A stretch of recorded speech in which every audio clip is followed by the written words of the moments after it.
infusing craft with technology. It gives us something visually that we've never seen before. There is some incredible vitality in this art form. It's not just this kind of creaky old thing from a bygone age. It's something that can tell a story in a beautiful way. I'm Travis Knight, President and CEO of Laika. I'm also a lead animator and producer on ParaNorman. Stop-motion animation is an art form that goes back a century. One of the things that makes Laika unique is the way we approach the medium. For instance, on ParaNorman, we had this massive supernatural storm that, where all this crazy ectoplasmic stuff is swirling around in the sky.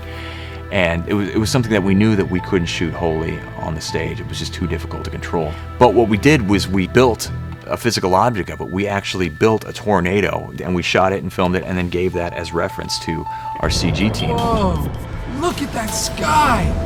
And they were able to take that and combine that with their methodologies into making something that actually felt like it was of the same world. It's almost overwhelming when you start to think about all the different things that you need to focus on. This sequence where Norman goes to the graveyard to try to stop the zombie rising, it represents probably about 3 minutes of footage in the film. And it took me about a year to shoot.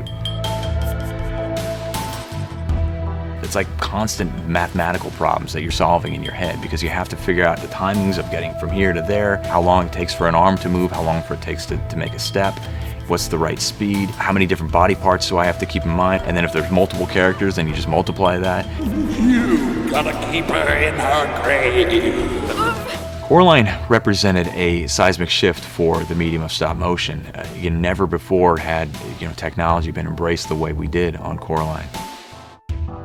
We did that by integrating digital capture systems, 3D imagery, 3D photography, rapid prototyping, things that had never been done before that we're able to take it to a different level.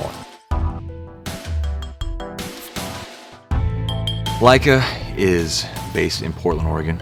I don't think a company like this could exist in Southern California. You'd be too tempted to go outside. But in Oregon, where it's miserable for 9 months of the year, what else are you gonna do? You can go and be inside playing with dolls all day. Is he there? How's he look? Good. My job is a little bit unusual. I do occupy two kind of discrete things which don't often play well with each other. On the one hand, I'm an artist. And then on the other hand, I'm the executive who's looking after the entire company, kind of charting where we're gonna go in the future. So one's kind of completely big picture. The other one is as focused on minutiae and the granular details you could possibly get. So it can be a tricky thing to find a balance between those two roles.